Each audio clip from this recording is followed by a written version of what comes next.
достар, барлықтарыңызға сәлем. Жаңа менің аптама, жаңа влогыма қош келдіңіздер. Мен қазір душтан шықтым, наконец-то. 2 күн бойы менде постельный режим болды. Аяғымды көтеріп қойып жаттым, вот полностью жаттым. Только тамаққа ғана тұрыпшым. И душқа да түспеген болатын. Бүгін душқа түсіп өзімді күшті сезініп тұрмын. Менің осы немді прочувствуете, қандай менде қазір чувство болып отқанын. Так, шашымды жинап қойдым. Қазір бетіме уход жасайын деп жатырмын. Уход жасайын деп жатырмын дегенде, мен алдыңғы влогтар айтқандай, қазір менде минимальный количество зат. И менің алдыңғы крем бітті. Бүгін мына кремді ашайын деп жатырмын. И сіздермен бірге тестировать еткім келіп тұр. Бірінші, конечно же, бетімізді тоникпен сүртіп аламыз. Тонермен шатастырмаймыз. Менде тонер, сыворотка бәрі бітті. Бірақ тоникім бар әлі. Астында азап қалды. Кстати, алдында тоже бір видеолардың комментарийында пустые баночки қашан болады деп сұрапты бір қыз. Мен ондайды ұнайтын, күтетін подписчиктарым негізі бар екен білмептім. Өзіме өте қатты ұнайды сол рубрика. Вот осы видеоның соңында ұмытпасам жасаймыз пустые баночки. Сол үшін егерде сіздерге сондай рубрика ұнайтын болса, видеоны аяғына дейін көріңіздер влогтым. Менің аяғыма келетін, апдейтқа келетін болсақ, шүкір Аллаға, мыңда бір шүкір. Бүгін 3-ші күн, мен полностью аяғымда нық тұра алам, жүре аламын, ақсаңдамай уже. Бірақ та бүккен кезінде менде тізеден қой құладым. Именно лестницадан түсетін кезде, төсекке бүгетін кезінде отырғанда орындыққа әлі де ауырсыну бар. Бірақ бірінші күндегі емес, бірінші күні вообще нереально болатын. Так, бүгінгі бізде тестта Вишидің матирующий уход против несовершенств деген не деп айтам, крем деп айтайын ба, не екенін білмеймін. Өте қызықты, упаковкасы да сондай өте әдемі, необычный. Менде сіздер уже байқаған шығарсыздар, бетімде жирный блеск тұрған ұнамайды, маған матовый эффект болған ұнайды. Мына жақта салициловая кислота бар екен 1,5% и вулканическая вода Виши дейді. Өте қызықтым. И қайта естеріңізге саламын, вот мына жерде Виши, Ля Рош продукциялары, ол аптечный бренд, сол үшін аптекаларда сатады, бьюти магазиндерде емес. Более пайдалырақ жаман кожаға. Қазір көреміз не ететін. Вот несовершенствоны құртады, пятна от несовершенств, расширенные поры, жирный блеск, тусклый цвет лица дейді. Осылардың барлығын көмектеседі екен. Мына жақта қазір қолдану жазылды ма екен, жазылмады ма екен. Так, көрегенді. Упаковкасы мұны өте қатты ұнап тұр, қараңыздар, қандай әдемі, да? Такой инстаграмный түрі. Так, көрейік, бісмилля деп. Бүгін осыны ғана жағам, болды, басқа запахы жоқ, бірақ цветін қараңыздар. Цвет какашканың цвет. Негізінде осындай новый нәрсені уходтарыңызға кіргізген кезде жалғыз өзін кіргізуді мен дұрыс деп ойлаймын, чтобы именно осы нәрсенің эффектісін көру үшін. Мына жерде светім есіме түсіп, свет қосып қойған болатын. Осы светті, микрофонды, петличка бәрі ұмытып кете берем. Осы светті қосып қойдым, сол үшін кішкене сіздерді көрмей тұрмын, жарық болып. Кішкене химический бір иіс шығатқан сияқты. Ну, жағылуы өте ыңғайлы, приятная текстура. Цветі мен аппақ бола ма деп ойлағам, бірақ сарғыштау екен.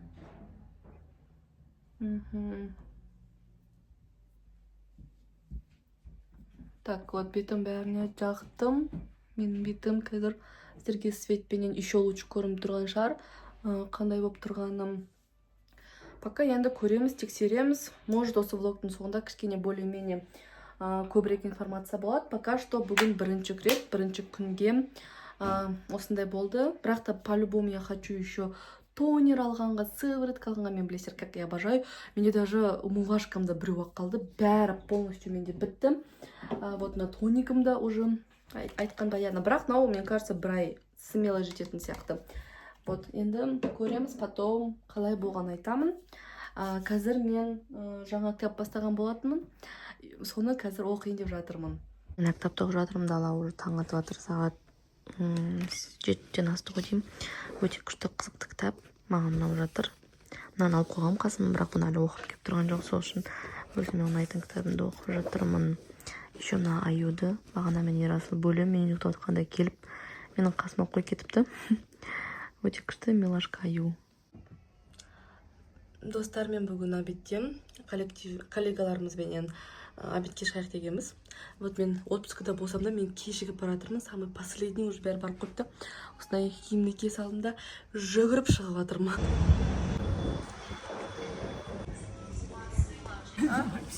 Біз танымаймын деп жатыр ғой. Аня, отырайық.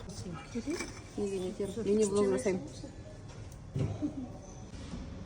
Масқара болып кеткен ғой. Достар, бүгін ужин менен мен осындай дымляма істедім. Өзімнің рецептім бойынша. И осындай рулетиктер жасадым. Баклажановый. Мам, давайте попробуйте.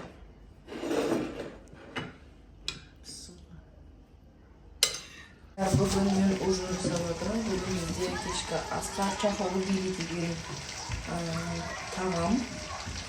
Грузин халқының. Мен, конечно, не по-грузински жасаймын. Өзіміздің казахстанский жасаймын.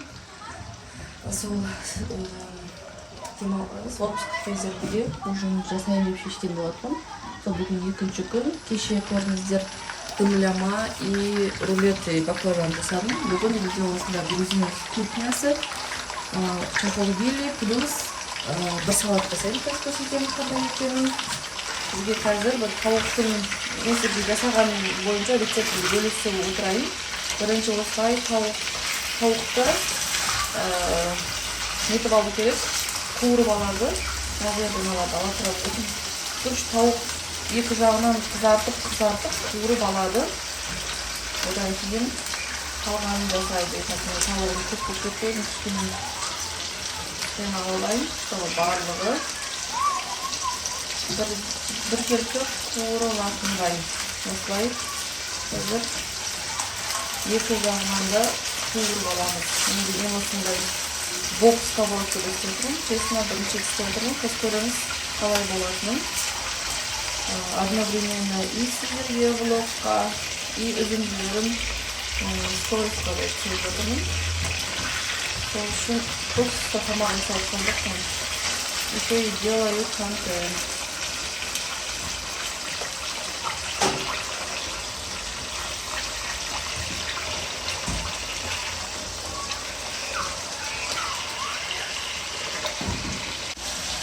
Осылай тұрып сақта кішкене жарық болды. Слишком темно болып кетті. Мен мына жаққа тауықтарды алып тастадым. И пиязды қуырдым. Одан кейін үстіне перец салдым. Неге бәрі көп демеңіздер. Бүткілдік. Сейчас суть в этом, чтобы овощи көп болатындай барлығын. Енді бұның барлығын по рецепту істеп жатырмын. По рецепту еще кішкентай ащы перец болу керек, бірақ оны біз алмадық, что-то ұмытып кеттік. И ладно. Маған да қатты ашты жеуге болмайды, может быть лучше. Еще и чеснок бар ішінде. Қазір міне енді осының үстіне мен қазір өте көп помидор қосамын. Помидор и томат қосамын, өте көп. Әдемі күшті болады, уже иісі әдемі шығып жатыр. Мен мына жаққа жаңағы помидорларымды, томат пастасын, одан кейін 2 чай қасықтан осындай хмели сунели деген приправа білмеймін. Не бар екенін, не беретінін. Одан кейін паприка осындай, и осындай кориандр қостым, бәрі 2 чай қасықтан. И обязательно, конечно же, тұз. И мына жерде помидор қараңыздар жақсы суын беріп жатыр, көрдіңіздер ма? Прям уже кәдімгідей. Мен қазір осының үстіне су қосам кішкене. И тауықтарды қайтадан отанына оралтамын осы жаққа. Тұзын бәрін көрдім, көрдім, бурлит етіп жатыр, енді етіп жатыр. Тауықтар отанына қайтарып жатырмын, қайтадан. Яна бұл объемнан өзімде қазір шошып жатырмын. Біз мама екеуміз ақпыз, естеріңізге салам үйге. Мына жақта как будто бір атар адамға енді не істеймін, сондай қолым берекелді енді. Дайындап азақ тамақ дайындай алмаймын. Ладно, ертеңге тоже тамақ болады, ертең тамақ жасаймыз. Обед, ужин. Вот. Енді осыны үстін жабамыз. Ой, и піскен кезінде мен тағы чеснокпенен укроп салам. Мына жақта күріш жасап жатырмын. Күрішпен жегенде. Бағана тауықтар, кстати, піспеген тауықтар, олар просто қызартқанмын. Қызартқанның ішінде қазір бір 40 минуттай тұрып пісіп аяқтайды. Достар, мен аны қойдым да, тамақ дайын болғанша магазинге суға барып келдім. Құрт алып келдім. Мындай құрт. Жаңа айтқан салат жасағым. Айтқан жоқпын ғой. Помидор менен осындай құртты араластырған салат. Инстаграмда хит болып жатыр еді ғой. Мен Алматыда болған кезде соны енді есіме түсті, соны жасайын дедім. И вот уже жасап қойдым. Құрт пен помидор несі. Құрт, помидор басқа ештеңе жоқ. Міне помидорды өздеріңіз қалағанша турайсыздар. И мен құртты үгітіп, прям осының ішінен оқтаумен езіп үгіттім да. И араластырдым. Қазір бірінші көргім келіп тұр, мама да көрмей, мен қалай болатын.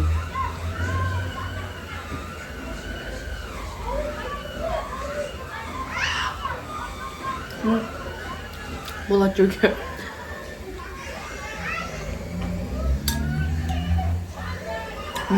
Вкусно. Самое главное, и помидор күшті болу керек, и құрт күшті болу керек, сол жерде күшті шығады. Вот, и тамағымда почти дайын болып қалған шығар, қазір тоже көреміз. Так, достар, все, тамақтың барлығы дайын. Енді бәрін әдемілеп салайық. Әдемілеп как в ресторане салайық. Ну, хотя бы пытаемся. Күшті саламын, мына жерде музыка дауысы сіздерге келіп жатыр деген ойдамын. Біздің тура қасымызда летник бар, и соның музыкасы прям все жақта жүрген сияқты естіледі. Мен тамақты күнде, кеше де, бүгін де осы под музыку жасадым. Хоп. Так, ресторан. Негізінде бір идеям болғанда кинзама, салат әдемірек көрінетін едім. Ондай жұтанып кеттім мен. Кинза, сондайлар алам деп тұрғам. Только упропканы кетіп тамаққа басатын. А так, если зелень қойсам, мне кажется, идеально. Если сізді жақсы көретін болсаңыздар, конечно. Біз кинза, зелень, любой жақсы көреміз. Солай дейміз. Аласам керек еді. Так, мінекей. Енді тамақты саламыз.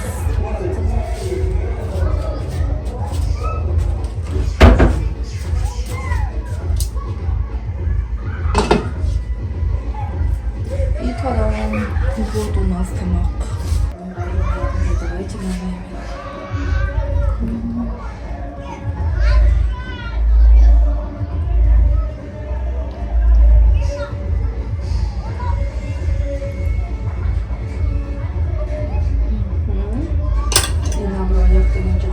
Тамақ піскен жоқ па көргенде алғам, соны өзіме салайын.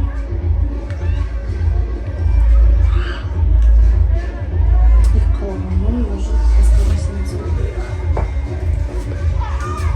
Мынандай нәрсе таптым, осындай емес алған дұрыс сияқты.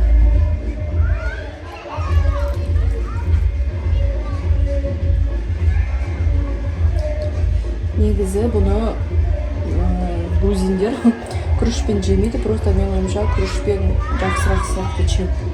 Просто өзін жегеннен гөрі. И как обычно мен суын көп қылып сияқтымын.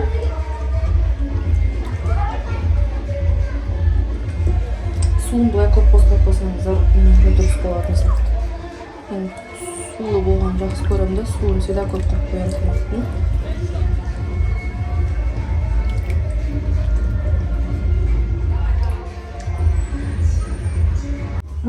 Еще вот осындай подачамен, не очень скеп.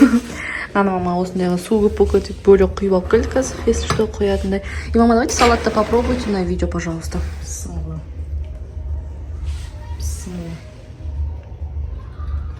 Как вам? Бүгін грузинская кухня, надо меніңше грузиндердікі, мына жерде вот зема түрі осындай. Дәмді, я? Необычный такое сочетание. Кинза болса күштірек болса. Кинза болу керек. Ага. Достар, болды. Дәмді ужинді ішіп болды. Ыдыстардың барлығын жуып, мен онлайн шаруаларымның барлығын бітіріп, стористарым салып, рилсдарымды салып. Кстати, мен қазір рилсдар көп салуға тырысып жүрмін, сол үшін инстаграмға сіздерді шақырамын. И қазір мен на төсекті ұйықтау үшін ашып қойған жоқпын. Бұл бүгіндікке жиналмаған төсек. Бүгін негізі мен вообще ерте тұрғанмын. Ерте тұрып, біз мамамен базарға бардық. базарды араладык, мамага көйлек алдык. Онун баардыгын мен инстаграмга салдым. Влогго чө түшүрүүгө убакыт болгон жок өзүбүз кеш тургандан кийин.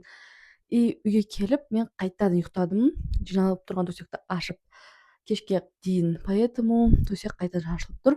Қазір вот сиздермен менде мынау не только төсек, мына жердеги кайта менин мына туалетный бьюти зонам шашылыптыр. Және де алдында влогто айткандай, мен мына жактардын баардыгын просто өтірік жинай салган болатмын, заттардын баарын иле салып дурус жинаган жокмун. Сонун баардыгын сиздер менен бирге қазір жинасамба деп турмун. Мындан баарын мен өтірік кое салгам. Ана жагы вообще эчтеке коюлмаган. Сол үчүн қазір биринчи төсекти жинап, одан кийин мына жакты жинап, одан кийин мына менин кийимдериме сортировка жасап, гардеробумду дурус тагым келип туруп бирге. Эгерде осулай бирөөнүн үй жинап аткан, заттар жинап аткан видеосун ойнайтын болсам, отуруңуздар жайгасып, мага өтө катуу унайды. Так, мен петличкамды кийип алдым. Алдыңкы влогто маган бир кыз "Неге сенде петличка бар, киймейсиң? Даладагы башка шумдар эстелет" деп айтып атыр экен. Сол үчүн бүгүн сиздерге жакшы эстелүү үчүн петличкамды кийип алдым. Менде төсөктө байкасаңыздар эки жастык, бир мындай жука, бир көрпе, миллион зат бар. Бул төсөктө мен өзүм жалгыз уктаймын. Бир жастык, мен мындай жастыкка уктаганды жакшы көрөм. Андай мягкий, жумшак жастыкка мен жата алмайм. Ол жастык менде кучактап жатуу үчүн. Мен сыяктуу сондай бир сондай мягкий бир нерселерди кучактап жатпаса уктай алмайтын адамдар болсо, комментарийде белги берип коюңуздар. Блин, антиги 10 саат жыйнадым ой. Вот, сол үчүн шаруаларымдын баардыгын бүтүрүп, билесиздер, мен как обычно түндө жумуш істегенди жакшы көрөм. Қазір тоже түннүн миллион убагы болду. Менде жалпы осы апта, отпускымдын биринчи аптасы мен режимимди куртуу менен, режимимди бычтын чыгаруу менен өттү. Таңгы саат 8де сондайда уктап, кечки саат сол 6-7де туруп жүрдүм. Мен почти 12 саат уктаймын, оянбай, тамак суу ичпей, туалетке бармай. Вот сурамаңыздар калай экен. Бул суперспособность. Эч кандай пайдасы жок, бирок да менден башка. Мага да пайдасы жок негизи. Мен сыяктуу осундай суперспособности бар адамдар болсо, туускандарым жазып коюңуздар. Мен андай кичкене таңга чейин жүрсө бир 2-3 чейин, хотя бы 4 чейин уктап, одан кийин туратын адамдарга таң калам. Мен ондай эмесмин. Бирок келесі апта Кудай кааласа осы курткан нерсемди, режимди жөндөөгө тырысам. Конечно, сиздер менен бирге режимди жөндөйтүн боламыз. Кайтадан, надеюсь, что удачно болатын чыгар. Мына жакта еще кийимдер туруп, мына жакка коюп коеюн. Қазір барлык кийимдерди по-любому мен чыгарам. Так, мына зонага келдик. Мына жерде тоже ужас болуп атыр. Еще менде осындай кичкентай Каспий заказым келген болатын. Тоже қазір сиздер менен аша салайын. Мен мына жерден если кайшы тапсам жакшы болар эди. Негизи мен татиме штатив заказ берген болатын. Сонун суммасына как раз доставка бесплатно болатындыктан осы кичкентай затты заказ бердим. Өзүмө керек болуп жатса, бирок бул 5 мыңга жетпейди. Бесплатный доставка болмаган соң заказ берип жүргөм. Қазір менде мына жерде миллион мусор чыгады. Вот малюпусенький нерсе, бирок өтө жакшы упаковать этипти. Прям на совесть. Былай ачсам болот экен, турыңуздар.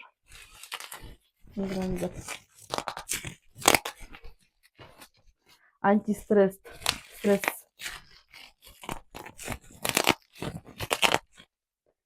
Так, бул осындай гель для бровей. Мага мына гель для бровейди бир жазуучум, көрөрменим кеңес берген болатын. Маган дайректке жазып, ссылкасын баардыгын жиберип, мен өзүмдүн мынау Габрини биткенимди күттүм, но менде битти уже. Чтоб мынаны заказ берүү үчүн. Мынау, если не ошибаюсь, Art Visage. Вроде бы унутуп калдым. Өтө күчтүү деген сыяктуу, багасы да жакшы, 1500 теңге ма сондай турат. Бірақ қараңдаршы, неге мынаның крышкасы мынанша да дәу да, андай мынанша ма? Білмеймін енді. Может, какая-то пропорция болу керек шығар сондай. Короче, тексереміз, сосын қысыма, сосын көретін боламыз сіздермен бірге. Мына жаққа сала салайын. И сіздерді, кажется, былай ауыстырған дұрыс болатын шығар. Так, осындай бардак болып жатыр. Менде мына заттың барлығы мусор. Осындай нені диффузор ашқан болатынмын туалетке. Қойып қойдым оны туалетке. Так, мынандары мусор. Қазір тастаймын. Так. Мынау бьюти штучкаларым. Мына жақты мен әлі жинамаймын. Бұл жақты, наверное, келесі влогта жинаймыз, потому что мен бұл жаққа еще и хочу органайзер, бірақ органайзер әлі заказ берген жоқпын. Пока что без органайзера жинап көреміз енді келесі бірақта влогта. Бүгіндікке не хочу. Мындай әдемі крабигім. Мен мына жерде крабиктар тұратын жерім бар. Барлық менің крабиктарым тұратын. Так, бибиімді, кстати, менде бітейін деп жатыр. Мынау тоже мусор. Мына жаққа, мынау бәрі мусор емес.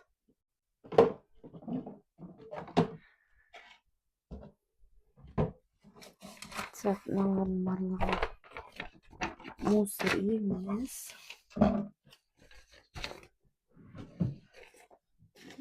Оларды мынаға қояйын. Мынау мусор.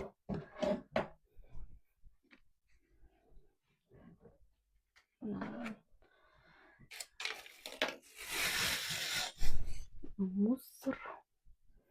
Я мусорлар қаптап кеткен. Тоже мусор. Мына жерде менің кошелегім, менің сумочкам күнделікті ұстайтын. И мына жерде оқитын кітаптарым, блокноттар. Бұлар осы қалпында тұра берсін. Вот, вроде бы 2-ақ минут па алды, но столько уақыт мен жинамай жүрдім. Мына жақты сіздерге естеріңізге салғым келіп тұр, қандай екенін.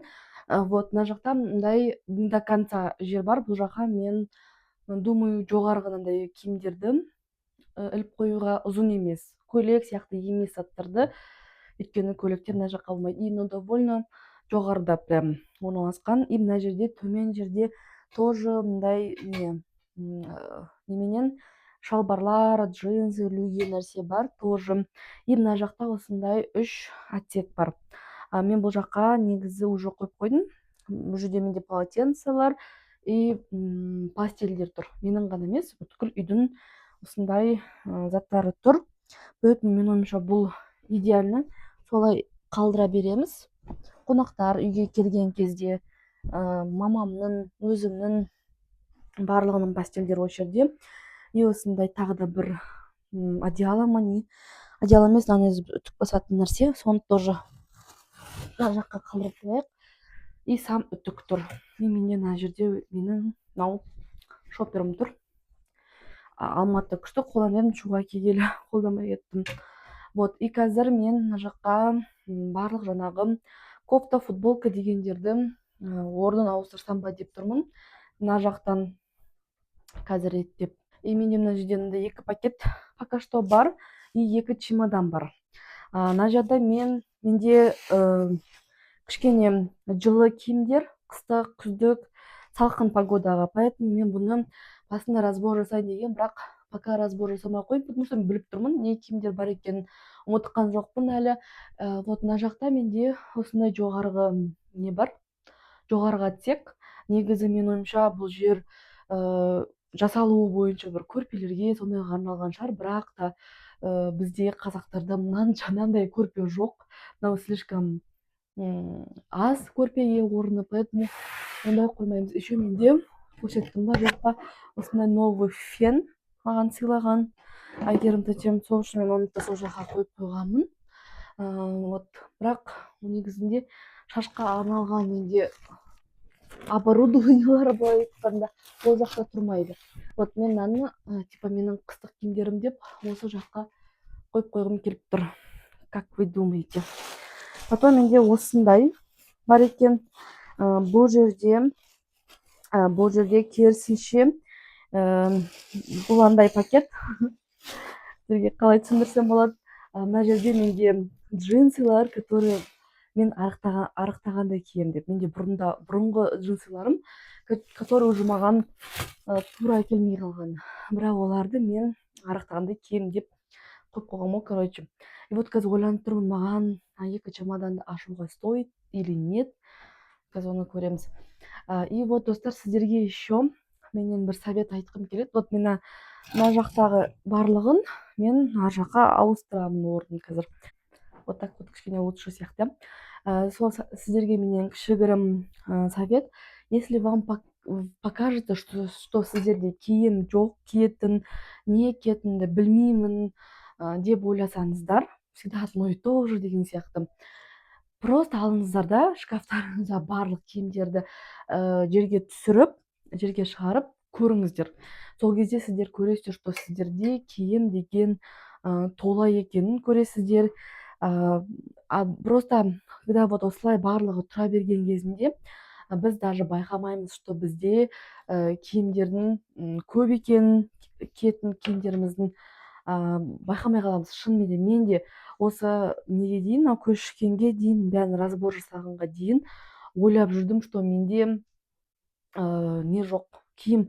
Мен всегда одно и то же кием, блин, менің киімім қалмапты ғой деген сияқты жүрдім.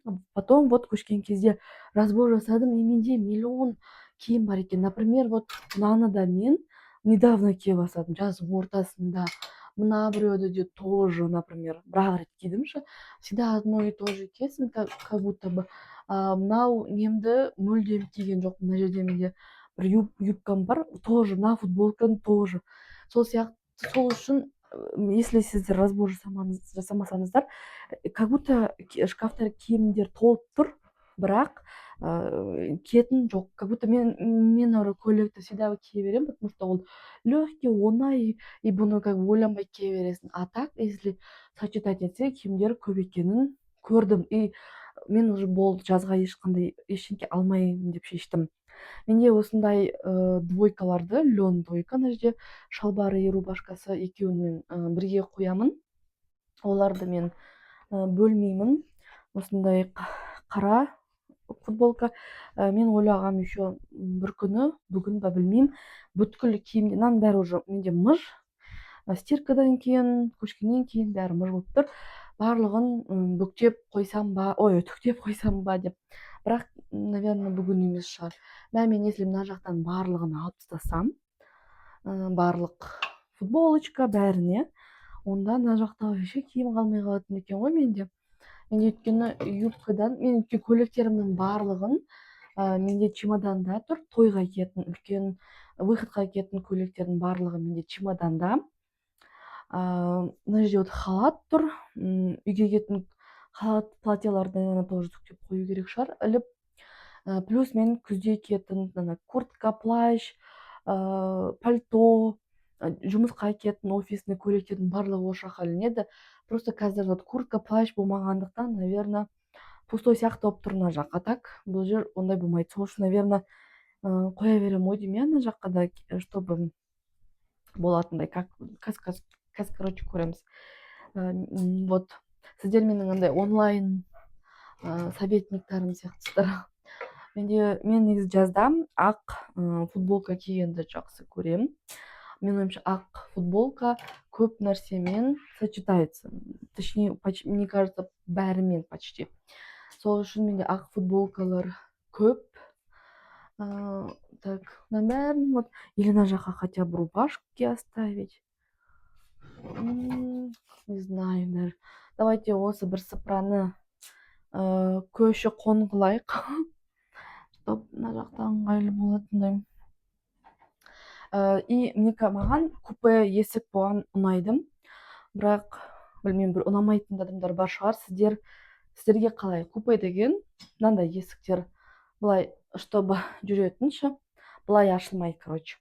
Вот сіздер айтыңыздар, сіздерге қалай ыңғайлы, ыңғайсыз ба? Маған ыңғайлы, мен ойымша, мынандай есік болған көп орынды да алмайды. Так, бірінші мынаны ілгім кеп тұрған жоқ. Мына жерде менде еще ақ шалбар бар. Мынандай. Сол үшін бұл да мыж болып тұр. Давайте ақ шалбарды торжественно бірінші шалбар етіп мына жаққа ілейік. Міне. Мен кішкене қысқартамыз ғой деймін, а то жерге тиіп тұрған сияқты. Мінекей. Хоп. Как вам? Мне кажется, күшті. И потом менде еще есть мындай шалбар. Кстати, осы шалбарды да мен жаз бойы мүлдем кимеппін, бірақ жазға арналған идеальный шалбар, өте легкий. Сол үшін мен тоже осыны кию миыма жазып жатырмын. Екінші шалбар, мына жаққа ілемін. И бұрында вот шын мен андай адамдардың қатарында болатын, которые көп киім алу принципиально. Всегда, например, бір-екі рет киім болды, соны кимей қалады деген сияқты.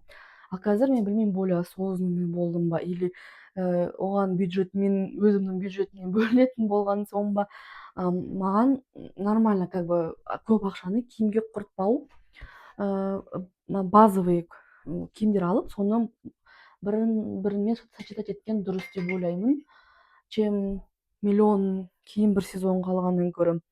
Вот менен рубашкалар барлығын. Мына рубашка менде күзге де, негізі в основном күздік, білмеймін мен неге оны жаздың гардеробымда ұстап жүргенімді. Так, мен мына жаққа, наверное, юбкаларды білмеймін, или юбкаларды ілу керек астына, потому что менде мына жерде бір юбка бар, мынаның астында. Мындай жасыл юбка, тоже жаз бойы вообще кимеген. Вот осындай. И мен всегда юбканы киетін өзінің футболкасыменен сақтаймын. Сол үшін осылай. Осыларды да мына жаққа қояйын. Так, наверное, юбкалар тұра берсе ештеңе етпейтін шығар, пока что осылай бола берсін. Вот. Сол сіздерде ойларыңыз жазыңдар, шопоголиксар ма? Негізі мен шопоголикпін, я мен мойындаймын шопоголик екенімді. Шопоголиктардың қатарына өзімді жатқызамын. Просто стараюсь қазір, честно, осознанно, нормально құртуға, финансово грамотный болуға. Кстати, мен богатый папа, бедный папаны оқып жатырмын, әлі бітірген жоқпын. И честно айтайын, прям андай күшті нәрсе берді. Мен ойымды капец өзгертті деп айта алмаймын мүлдем. Наоборот, маған максимально түсініксіз, вообще не болып жатқан, не айтып жатқан ана жақта біткен соны бөлсемін. Бірақ та менде осы уақыттың ішінде бір жыл көлемінде мен нақты өзіме шештім. Бір жыл көлемінде болғанда осы жыл дейікші, ладно. Осы жылдың басынан бастап, что мен уже как бы өз-өзіме жауапкершілікті полностью алып, өзімнің финансыларымды сезініп, дұрыс қордап білу. А так мен уже көп жыл болды ғой жұмыс істеп жүргеніме, бірақ мүлдем өзімнің финансыларымды сезінбейтінмін. Яғни сезінбейтінмін дегенде, как будто айлық аласың, как бы мен квартира, коммусловия ештеңе төлемеймін, бірақ қаға кетіп қалғанын, не істегенін түсінбейсің. Жұмыста тура мен сияқты, например, айлық алатын адамдарда отбасын, бірнеше бала шағасын асырап, киіндіріп, бәріне жеткізеді. А менде өз-өзіме жетпей қалатын кездер болады, что вроде ештеңе істемеймін, продукты да алмаймын. Сол үшін сол кезде маған как бы дошло, что это ненормально, вообще ненормально, соны дұрыстау керек бота деп. Содан бері сол теманы қарастырып жүрмін. Мен негізі айтып тұрмын ғой, жаңағындай шопоголикпін, финансово неграмотный болғандықтан маған өте қиын, мойындаймын, ол нәрсе берілуде әлі де. Өйткені мен ақшаны дұрыс сезіне алмайды екенмін. Как бы миымда шашыраңқы болып тұрады да. Поэтому мен өзімнің бірнеше өзіме пункттар жазып жүрмін. Өзім үшін ыңғайлы, өзім үшін пайдалы. Соны енді кішкене реттеліп болғаннан кейін, соны бір балансқа салып болғаннан кейін сіздермен тоже бөлісемін, құдай қаласа.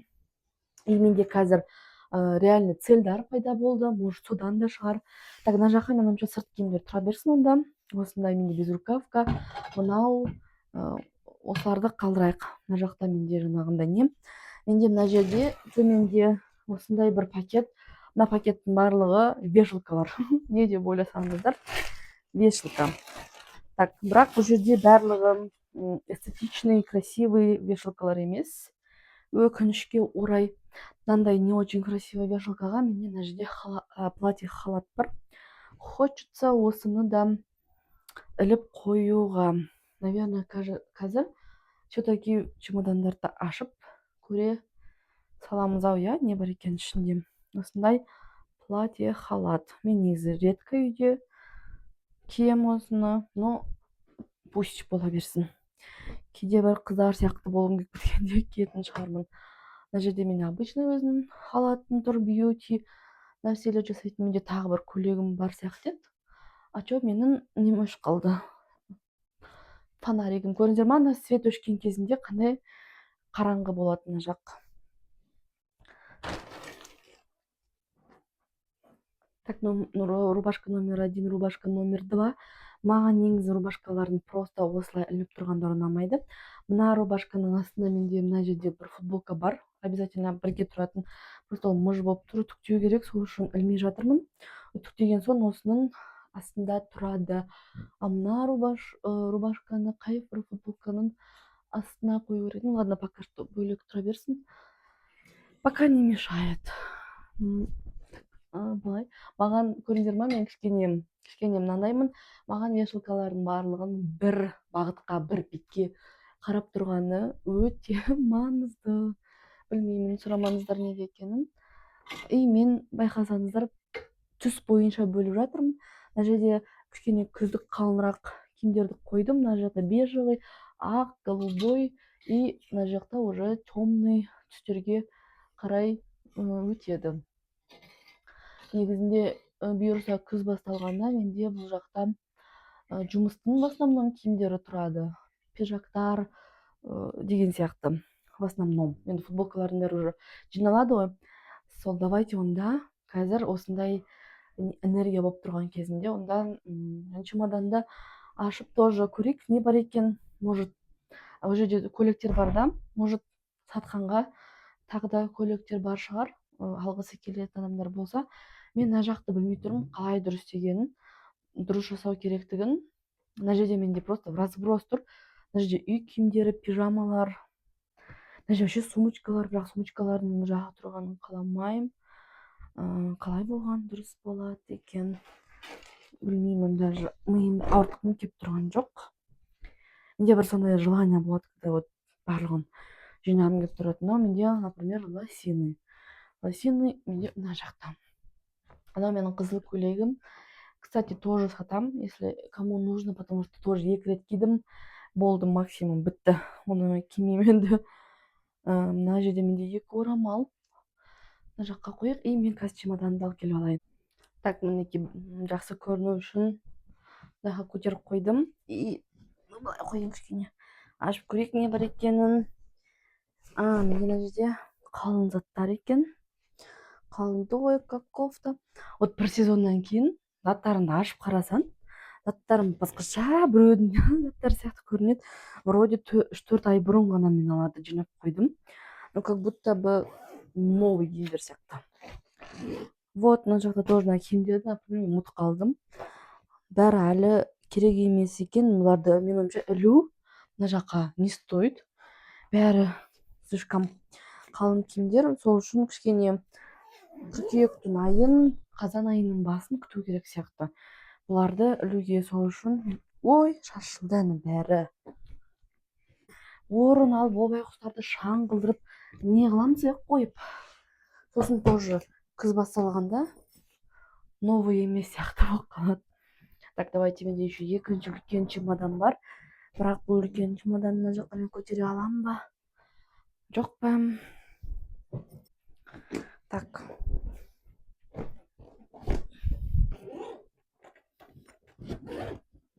Оп. Дұрыс аштым. Бұл жерде менде шубаларым, как я и ожидала, тоже слишком қалың заттар сияқты. Да, мына жерде көрдіңіздер ма, пальто. Бұл пальтолардың бәрі мына жаққа қарай орналасады. И осының астында көйлектер. Давайте көйлектерді хотя бы достанем. Все, қазынаға көйлектерімді іліп қояйын. мен бір көйлегімді легкий халат көйлегімді таппай жүрсем мынаның астында тұр екен ғой. Мына жердің бәрін уже ақтарып тастасам қаяқта деп. Мына көйлектерді көріп жатып менің есіме өзімнің туған күнім есіме түсіп кетті. Алдында отырғанда осы кеше қойдым даже календарды қарап отырмын да, енді план жазуға қарап кішкене.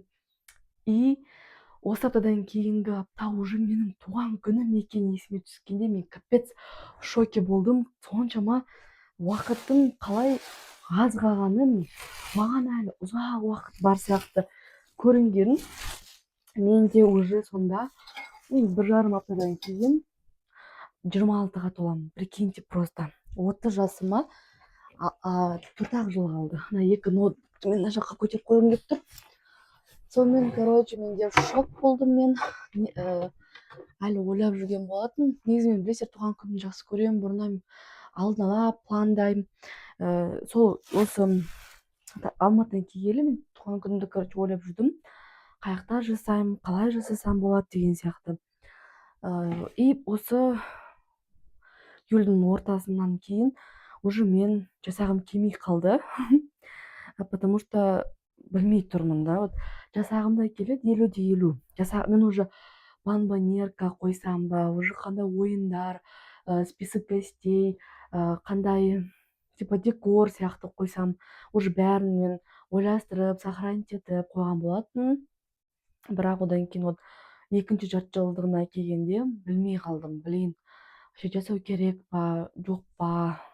Плюс еще жаңағы менің ақша жағы, мен өзім жасаймын ғой, өзім көтеремін туған күнді, поэтому кішкене сол бөлінген ақшаға, 3-4 сағатқа кететін көп сумма ақшаға мен лучше басқа нәрсе істесем ба деп. Өйткені туған күн жасап жүретіндер білетін шығар, қазіргі летникте туған күн жасау 10 адамға жасаған өзі кәдімгі ақша кетеді.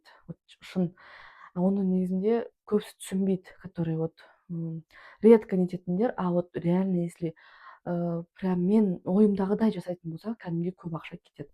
Еще осы көйлегім есіме түсіп кетті. Менің теннисный күшті көйлегім, маған өзіме өте қатты ұнайды. Осында осы жаққа іліп қояйын деп шештім.